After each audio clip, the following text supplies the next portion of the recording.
We'll be talking about the properties of liquids in this chapter. First, let's review um, our states of matter. So, gases, they have particles that are far apart, random motion, and they're independent of each other. So, there's very little contact. The volume actually is considered negligible.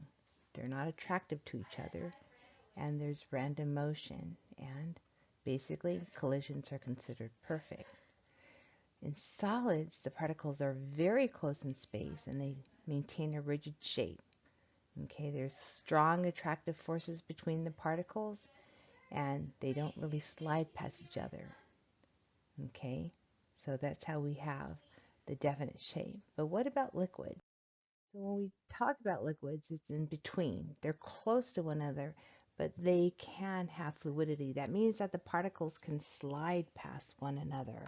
They're not rigid like a solid, but they're close to one another, so they do have some significant attractive forces between the particles, which is why they have a constant volume, because those attractive forces hold them together really well, but not enough to be rigid.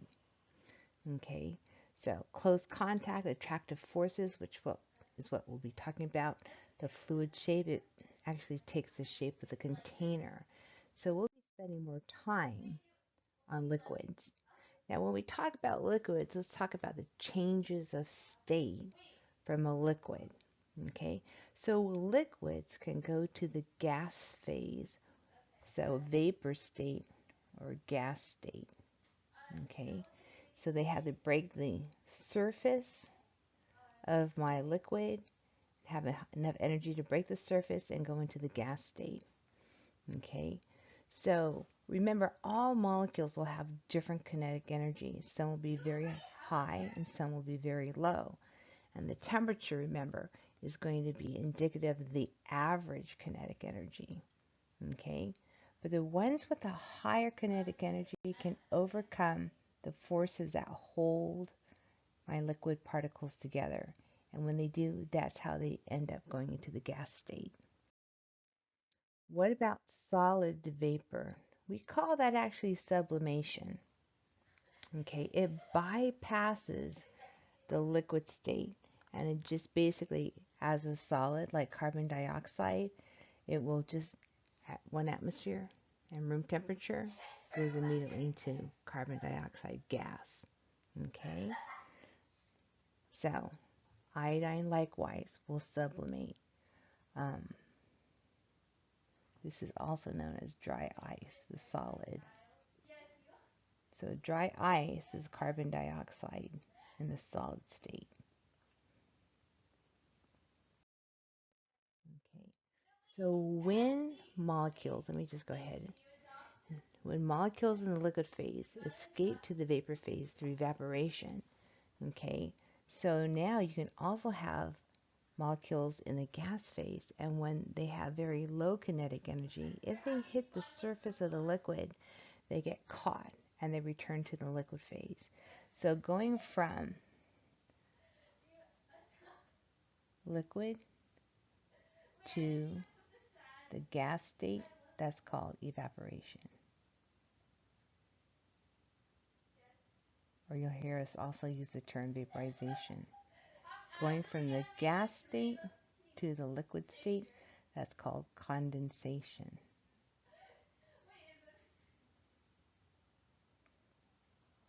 Okay, now what happens is in a closed container, okay, so suppose I have a closed container, so no matter can escape my container, and I have a liquid here, and right now this is a vacuum. But then what I do is I let it just sit at my temperature and wait, and some of these particles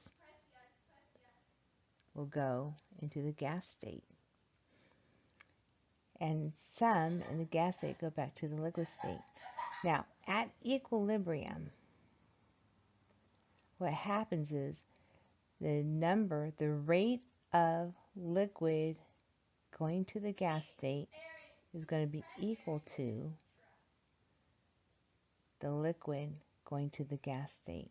When that happens, there will be no change in the number of gas particles and no change in the number of liquid particles. It's reached equilibrium. They can go back and forth, but all the particles that go into the gas state will be equal to all of the liquid going to gas. And then let me just erase this really quick. That should be gas going to liquid. All the gas, going to liquid. Okay, so here it is. Evaporation, liquid going to the gas state. This is closed. Now, when I have too much in the gas state, some with a lower kinetic energy will be caught and kept in the liquid state. So the rate of evaporation is equal to the rate of condensation. And the pressure here exerted by my gas phase, okay, that's what we call vapor pressure. Okay? Now the vapor pressure, as with the pressure of a gas, it's independent of the quantity of liquid, right, or the surface area. So basically, it's just you're just focusing on the gas. But remember our ideal gas law, PV equals nRT. So we have a gas phase. So as I increase temperature, then I'm going to increase the pressure. Okay? And then if you have something that has a strong attraction in the liquid state, okay, so here's my liquid, and it has strong attraction, okay, then you're not going to have that many. You're going to have a low vapor pressure because it's going to be really hard to get this out into the gas phase. Suppose I had instead a very weak attraction. Then it's easier for my liquids to go into the gas state because they have to burst past this attraction force here. Okay, so it's easy. So low vapor pressure for a strong attraction is a low vapor pressure. Strong attractions, you have a low vapor pressure.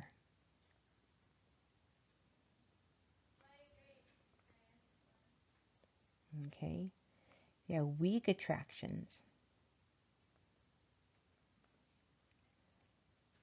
So like in gasoline or kerosene, you have a high vapor pressure. They evaporate very, very easily. Okay, so volatile liquids. So remember we said they have a high vapor pressure. So we call those that evaporate very easily volatile liquids. Okay. How do we measure pressure, gas pressure? Okay, we use a barometer. And a barometer, remember, has an open pool of mercury here. Okay, and then basically this is a vacuum. And as the outside pressure increases or decreases, it will push against the mercury higher or lower. And at sea level, 1 atmosphere is equal to 760 millimeters mercury. Now, if I see water vapor instead of a vacuum, and I see the difference here at a specified temperature, this is the vapor pressure that we're talking about. So it's exerting a pressure against the mercury. Okay? So surface tension is the resistance of a liquid to increase its surface area. So you'll find that the molecules are attracted more to the molecules in the liquid than to its container walls. When you have a sphere, this has the maximum volume at the minimum surface area. Okay. So if I have a high surface tension, you'll see a lot of droplets will then be formed into spheres. Okay. So what has high surface tensions? Obviously we have here mercury, water, okay? These have high surface tension.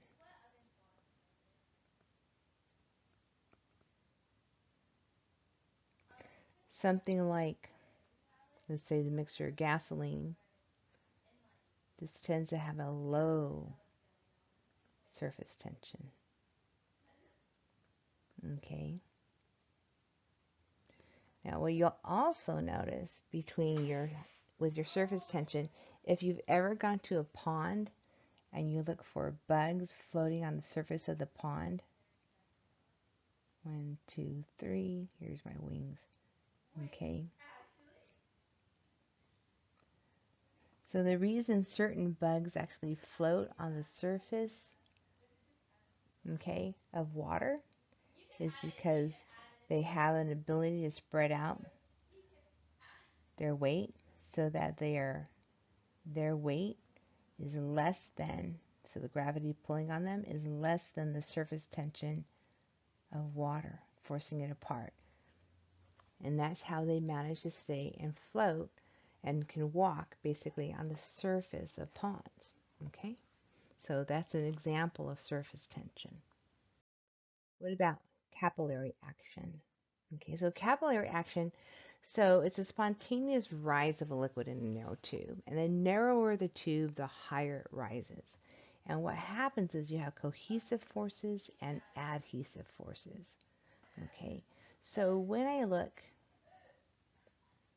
at a narrow tube and a wide tube, if my adhesive forces is greater than the cohesive forces.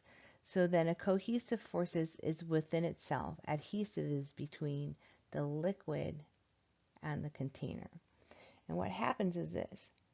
If my adhesive forces, the liquid and the container, is greater than my cohesive, then it wants to smile because now it wants to maximize contact to the walls. And that's why in a narrow capillary tube, it rises. Because what it's trying to do is trying to maximize interaction with the surface of your glass tube. Why does it stop? Because the mass of this water is going to be equal to the adhesive force that allows it to climb, because you have gravity pulling on it. So in a wide tube, you have, if you compare the mass of water here to the mass of water in a narrow tube, you can get a higher rise in the mass of the water in the higher tube before it equals something to a wide tube. So this is like water. If you have it where my adhesive forces are less than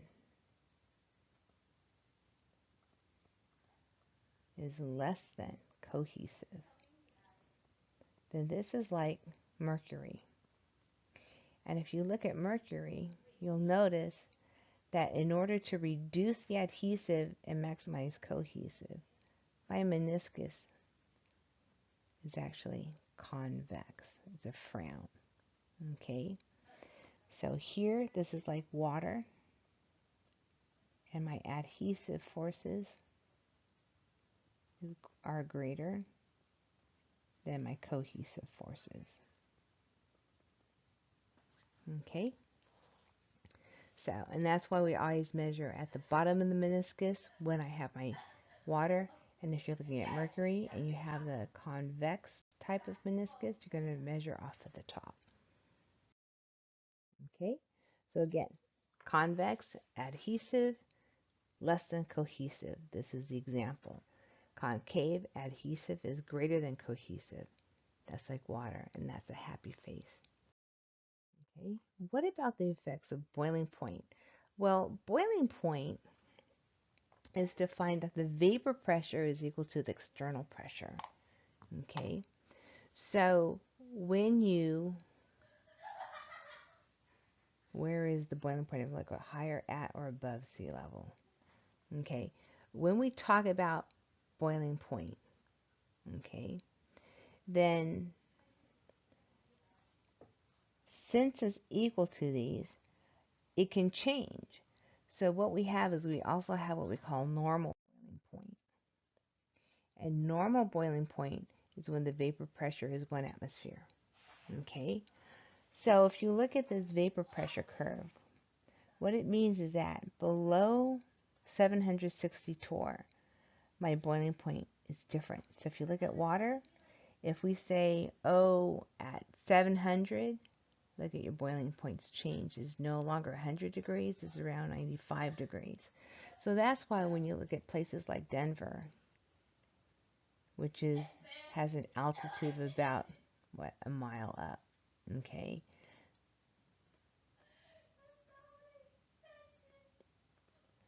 The pressure in Denver is much less than sea level. And so when you boil an egg, you'd be boiling, your water would boil at a lower temperature. And when that happens, then it takes longer to hard boil an egg. And in fact, that's what we... Okay, besides boiling point, let's move on to freezing point, or it's also known as melting point. That's when I'm going from a solid to a liquid.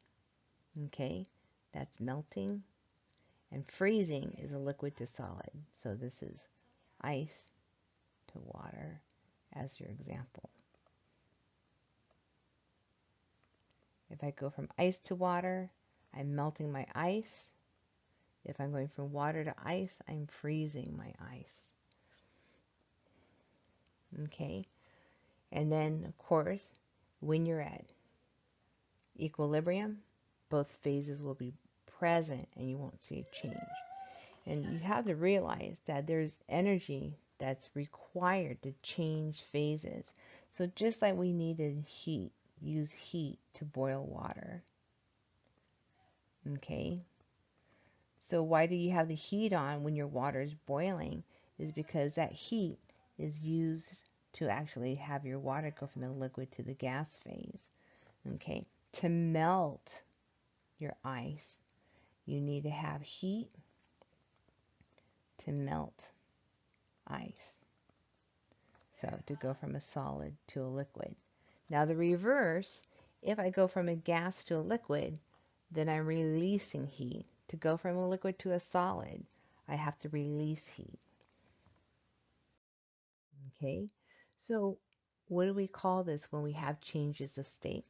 So a heat of fusion, okay, fusion, we're talking about going from a solid to a liquid. We're melting it, okay? So if I look at this graph, all right, at 0 degrees Celsius, I still need to add heat, but it's not changing the temperature. What's happening at 0 degrees Celsius is all my solid becomes liquid. Once everything's a liquid, then I start seeing changes in temperature as I continue to add heat. What about here? Well, when you're boiling water, you have your pot of water and you have the heat on. So what's happening is all that heat is to vaporize my liquid. It's called heat of vaporization. And that's where you're trying to go from a liquid to a gas. And you notice that you don't change temperature because all you're doing is using that energy to change your physical state. All right. So how do we do this? So suppose I want to know how the energy required to change 1 gram of a solid to a liquid. Then what we can do is this. Basically, if we know the heat of fusion for water is 335 joules per gram, then the heat, Q, is going to be equal to my heat of fusion times the mass. Because look at my units. They're in grams. So it's going to be 335 joules per gram times 25 grams of water. And so we get something like 5 times 25. We get 8,375 joules. Since this is 3 significant figures and this is 3 significant figures, we want our answer in 3 significant figures. So 8.38 times 10 to the third joules. Okay? All right. What about vaporization? If I want to know how much heat is required to go from a liquid to a vapor, then we use vaporization. Now, what's the difference between that and condensation? I have a negative sign here for condensation. But right now, we want to know about vaporization. So I have water at 25 degrees, at 25 grams of water at 100 degrees Celsius, and all it's going to do is go into the gas phase. So likewise, you use our heat of fusion as a conversion factor. So we have the mass of our water times the delta H of vaporization.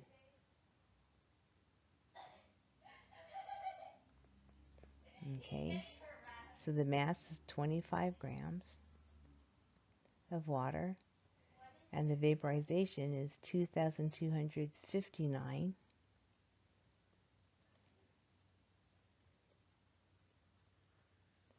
joules per grams. Our units, the grams cancel out. We have joules. It's going to be in 3 significant figures. So we get 25 times 2,259, and I get 56,475 joules. Since this is in 3 significant figures, 5.65, 1, 2, 3, 4, times 10 to the 4th joules. And that's how much heat is required to boil just 25 grams of water. It's about 5 nickels worth. Okay? Now, what about calculating the energy to take ice at 0 degrees Celsius to steam at 100 degrees Celsius? So what's happening here?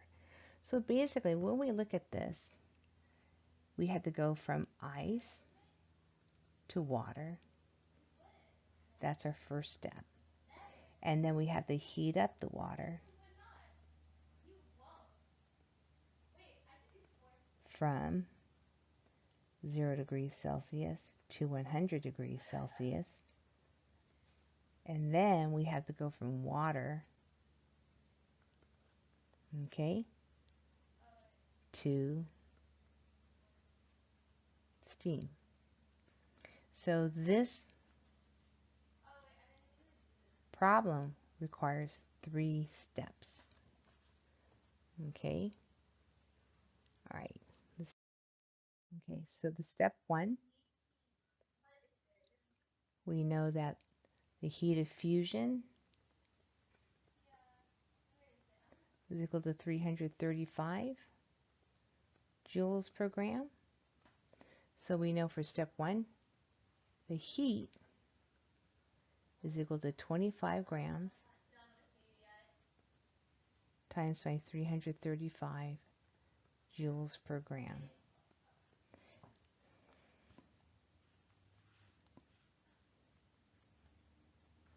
I get 8,375 joules. And I haven't rounded in this case yet because we still need to total everything up. So when I total, I'll be looking at where my significant figures will be for the final answer. The second step, we're not changing state, so we're not going to be using any of these heats.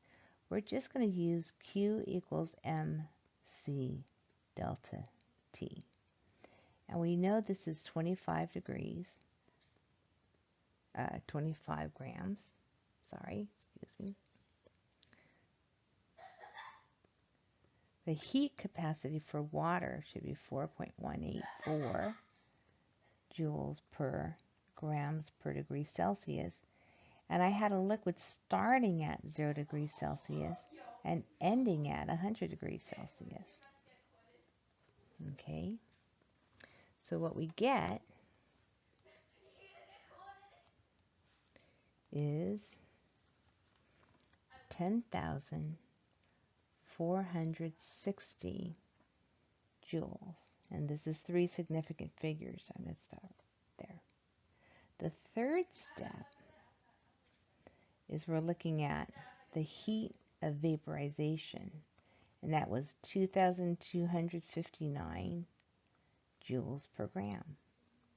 So when we calculate it out, Q is equal to 25 grams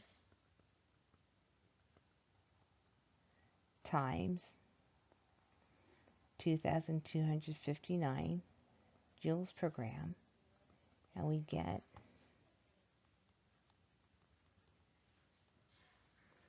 56,475 joules. Okay, but now we want to know the total heat. So we're just going to add the heats, make sure they're all the same units. These are all in joules, and we're going to add those 3 values together. Okay, so let's go ahead and make space here.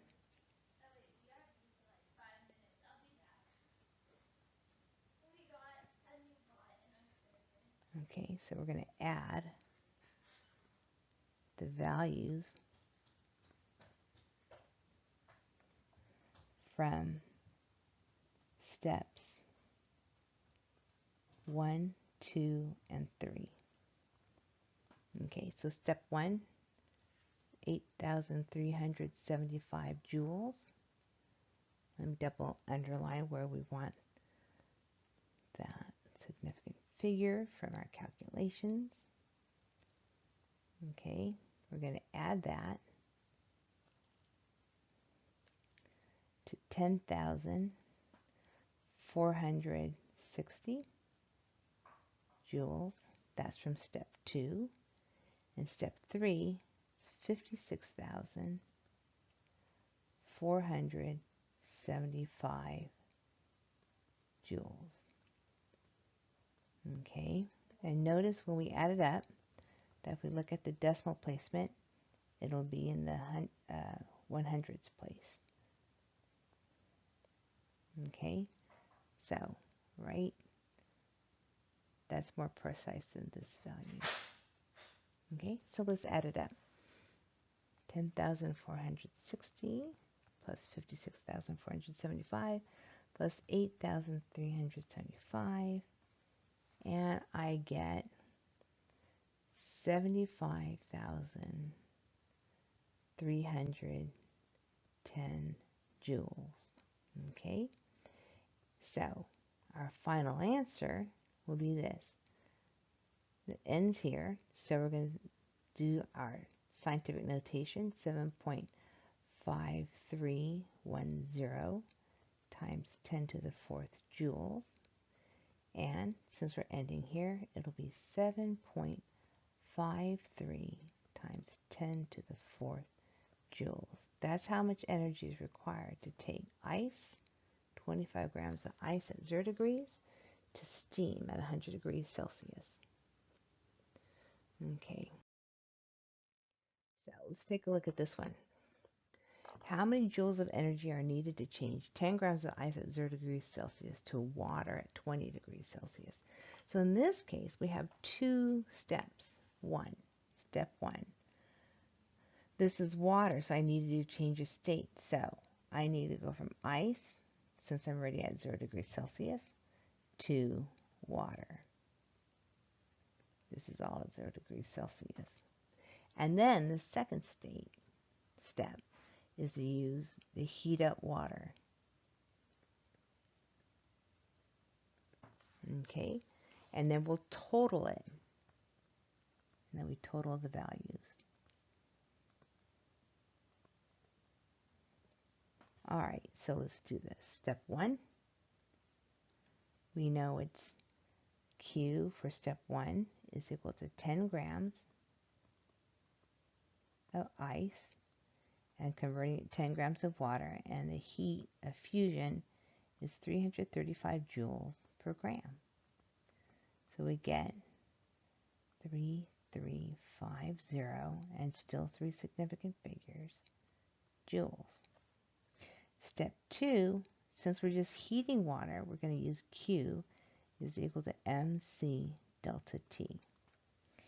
And that's going to be equal to 10 grams of water times our specific heat for liquid water, 4.184 joules per gram per degree Celsius, and the difference in temperature.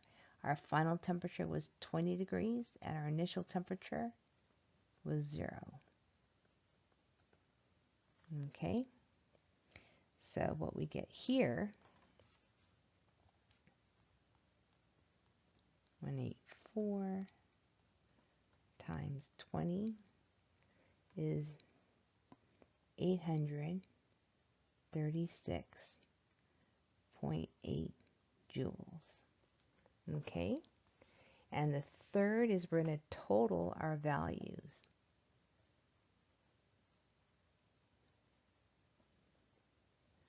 So if I add everything together, step 1,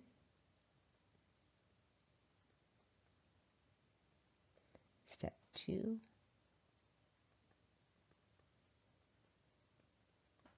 that was 36 figs. We get, see, 3,350 plus 836.8. I get 4186.80 joules. And we know with the rules for addition, we should end there. So again, I'll put it in scientific notation. 4.18680 times 123, 10 to the third joules. And now I'm going to follow my decimal placement. So I end up with 4.1, that's a 6, I'm going to round up 9 times 10 to the third joules. 4.19 times 10 to the third joules. Okay? So we went through that practice and we ended up with the answer. Let's talk a little bit about intermolecular forces in liquids. So that's the attractions between these molecules. All right? And now how strong these forces are, okay, will determine the boiling point for our liquids. But the other thing is that also, once we understand our molecules, we can understand the types of forces at play, and that'll also give us some aspects and understanding of the physical properties. Okay, so remember, the stronger the interaction, the higher the boiling point, and the lower the vapor pressure. And our example was water. So what's the first one we're going to talk about? Dipole-dipole. So remember how we talked about, is the molecule polar?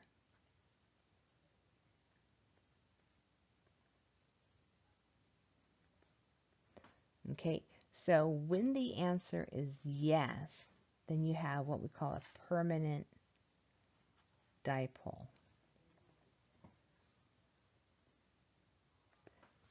If we have a permanent dipole, that means there's a permanent partial positive charge and a permanent partial negative charge, like a magnet. So now these are going to line up so that my positive and negative charges, their partial charges, are attracted to each other. Remember, opposites attract.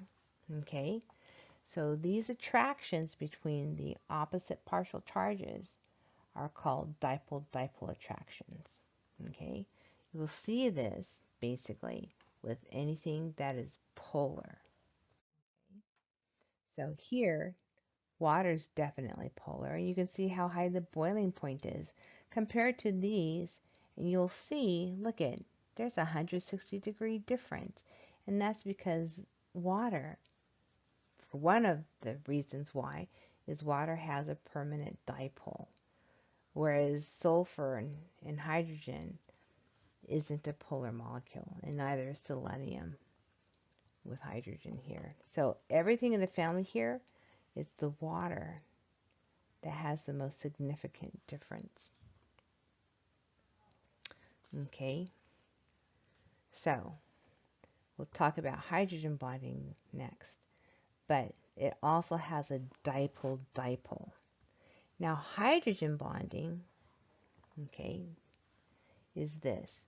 When you have basically a partial positive hydrogen, okay, so you're looking again at your bond polarity, and you have the lone pair of oxygen, a lone pair of a fluorine, or a lone pair of nitrogen, that it can form, that bond it forms is called a hydrogen bond, and it's about 1/15th to 1/20th the strength of a carbon hydrogen bond, covalent bond.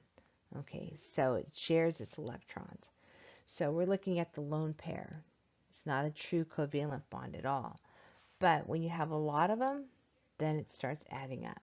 So water's unique because it has dipole-dipole and it has hydrogen bonding. Okay. So you can see, not only do I have partial negative, partial positive, but it has that shared electron, lone pair electron with the partial positive hydrogens. Okay. So your hydrogen bonds. And it has to be between fluorine, oxygen, or nitrogen. Okay, so here the hydrogen on the nitrogen, because of the difference in electronegativities, this is a delta minus, that's a delta plus. So this hydrogen is capable of hydrogen bonds. Now if I have this in a liquid, what you'll see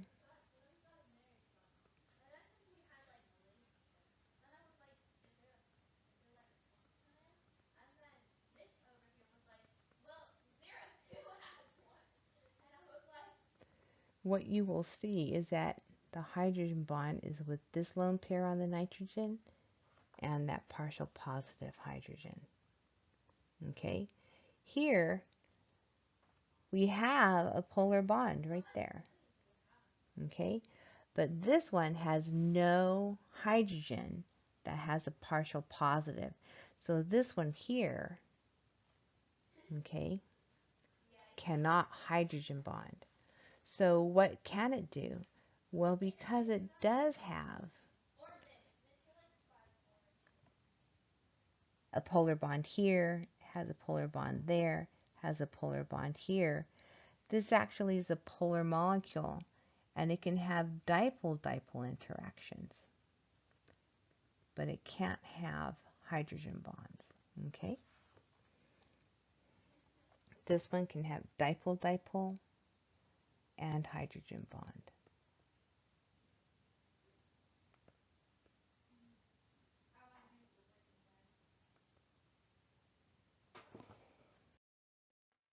Okay?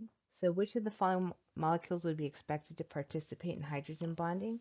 Well, look at this one. I have a hydrogen attached to an oxygen, so this can, the lone pairs here can hydrogen bond. This is a partial positive hydrogen.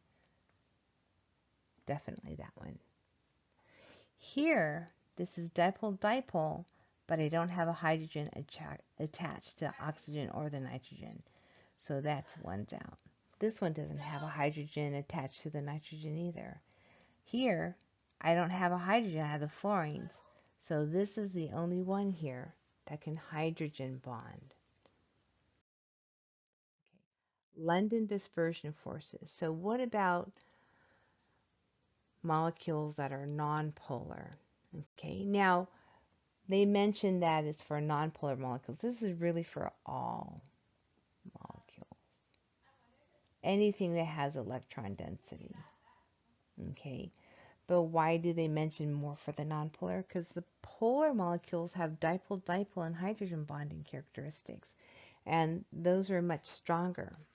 So when we have this, we have London dispersion forces, and this is instantaneous charge. Okay, so how is that possible?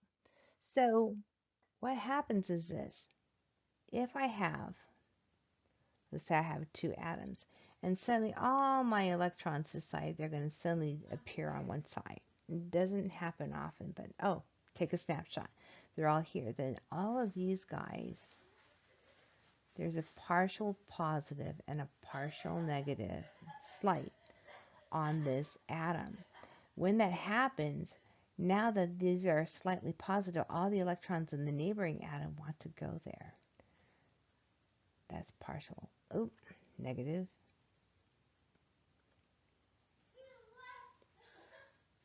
And this is a partial positive. Okay, so they're just gaps where there aren't any electrons. Because I have a positive, negative, opposites attract, you've got a temporary attraction right there. Now, they're very weak. And so the more surface area, if I compare something spherical to something that's more elliptical, and I have a surface area where I have more abilities for me to have these partial positive, partial negative attractions, then this would have greater London dispersion forces. So the larger the molecule, the larger your London dispersion forces. Okay, so now that we know that the larger the molecule, the larger the dispersion forces, then of these four, look at this one has 15 carbons and 32 hydrogens. This by far has the largest number of atoms there. And so that would have the largest dispersion force. Okay. Last subject, hydrates, and we did this already with experiment 7. There are solids that contain water molecules that are part of the crystalline structure. When we do that, we have to include that in here when we're describing our solid. Okay, this is called a hydrate.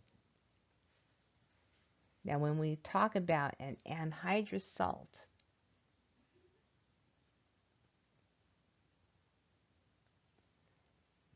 anhydrous means without water. So we're only referring to this portion. Okay, what this tells me is that for every calcium chloride, I have 2 waters associated in the crystal structure. Okay.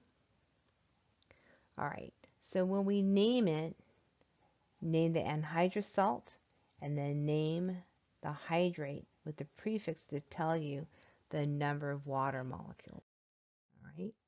So before we talk about some of the experiments, okay, if you take a look at this compound, you would name it copper, and the charge on the copper is copper 2.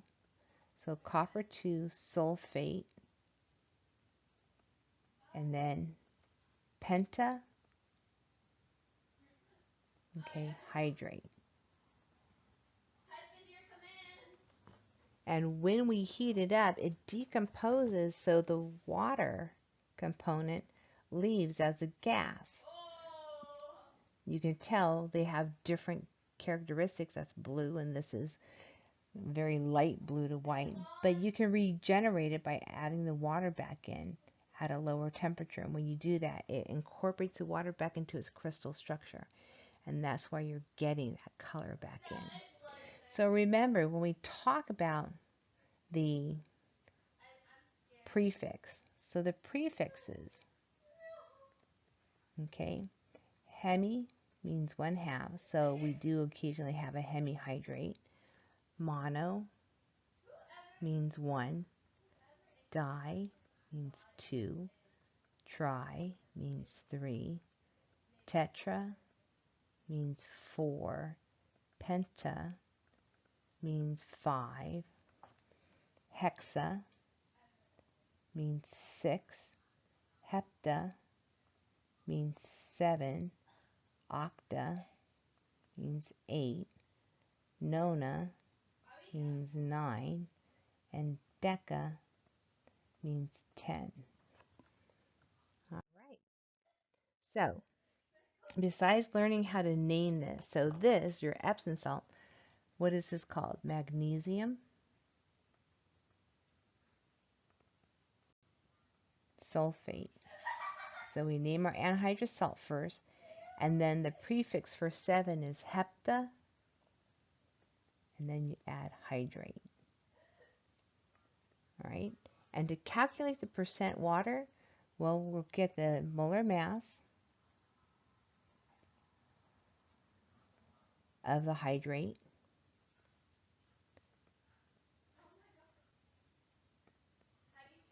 and then remember, percent water in here, that means you want the molar mass or the mass of the water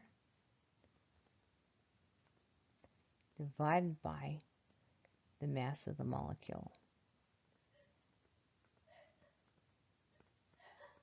The whole thing.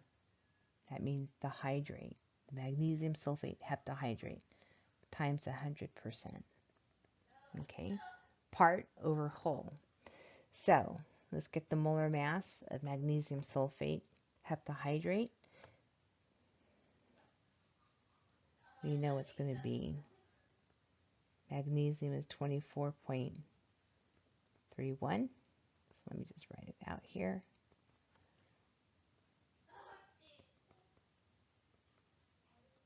Sulfur is 32.06. 4 times 16 plus 7 times 18.016. All this will be in units of grams per mole. And what we get, 32.06, 64, 7 times 18.016. So we get something like 246.482 grams per mole. Okay, so now let's put in our numbers in the formula.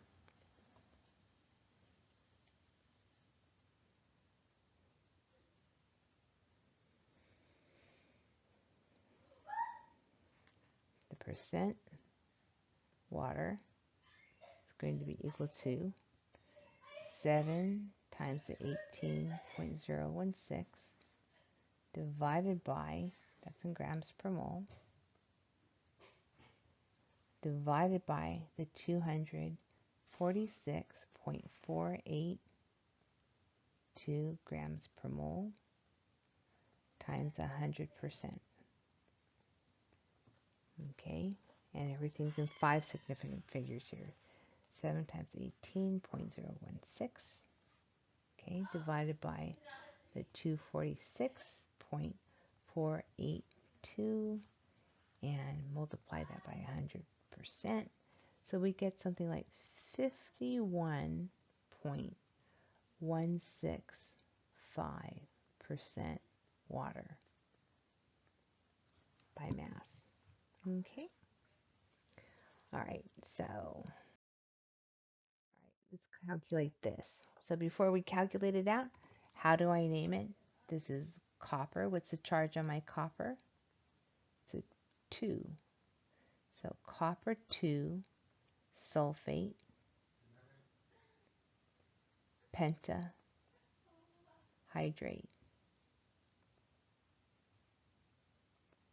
Okay, so copper, let's get the molar mass of the hydrate.